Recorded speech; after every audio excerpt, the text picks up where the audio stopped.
23వ తారీఖు శుక్రవారం రోజు సరస్వతి అమ్మవారికి సంబంధించినటువంటి అద్భుతమైనటువంటి వసంత పంచమి. మరి కృతజ్ఞతా భావం అమ్మవారికి మనం చూపించాలి. ఏ విధంగా అంటే మనం మాట్లాడుతూ ఉన్నా, మనం ఒక కామెంట్ చేస్తూ ఉన్నా, మనం చూస్తూ ఉన్నా, ఇదంతా అమ్మవారికి యొక్క కృపా కటాక్షం కనుక సరస్వతి అమ్మవారికి సంబంధించినటువంటి అనుగ్రహాన్ని మనం పొందాలి అని అనుకునేటువంటి వారు తప్పకుండా ఈరోజు శ్రీం అనేటువంటి మంత్రాన్ని 108 సార్లు జపించుకోండి. చక్కగా మీ దగ్గరలో ఉండేటువంటి పిల్లలకు మీకు తోచినటువంటి సహాయం చేయండి. పెన్సిల్స్ కానీ, పెన్స్ కానీ, పుస్తకాలు కానీ, ఏది ఉంటే అది. పిల్లల యొక్క మనసు, ఎందుకంటే స్వచ్ఛమైనటువంటి చిరునవ్వు అనేటువంటిది ఒక పిల్లల్లోనే ఉంటుంది.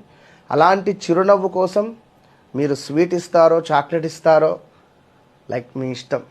కనుక ఆ చిరునవ్వు వల్ల అమ్మవారు మురిసిపోతుంది. All the best.